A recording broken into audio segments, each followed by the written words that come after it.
Hi, ಹೇಗಿದ್ದೀರಾ ಎಲ್ಲರೂ? I hope all good, thank you. ನಾನು ತುಂಬ ಚೆನ್ನಾಗಿದ್ದೀನಿ. ಇದು ಚಾರ್ಜಿಂಗ್ ಸ್ಪೀಕರ್ ಅಂತ. ಇದರಲ್ಲಿ ಮಂತ್ರ ಚಾರ್ಜಿಂಗ್ ಬಟನ್ ಇದೆ ನೋಡಿ. ಇದು ರೆಡ್ ಕಲರ್ ಇದೆಯಲ್ಲ, ಅದು ಚೇಂಜಿಂಗ್ ಬಟನ್ ಅಂತ. ವಾಲ್ಯೂಮ್ ಕಂಟ್ರೋಲ್ ಕೂಡ ಇದೆ. ಇದರಲ್ಲಿ ನೀವು ಯಾವ ಸೌಂಡ್ ಬೇಕಾದರೆ ಕಂಟ್ರೋಲ್ ಮಾಡ್ಕೋಬೋದು. ಜಾಸ್ತಿ ಬೇಕಾದರೆ ಜಾಸ್ತಿ, ಕಮ್ಮಿ ಬೇಕಾದರೆ ಕಮ್ಮಿ ಮಾಡ್ಕೋಬೋದು. Easily fix in any socket.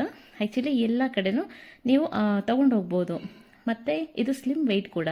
ನೀವು ಯಾವ ಥರ ಬೇಕಾದರೆ ಯೂಸ್ ಮಾಡ್ಬೋದು. ಇದು 21+ ಮಂತ್ರ ಶ್ಲೋಕ ಇದೆ.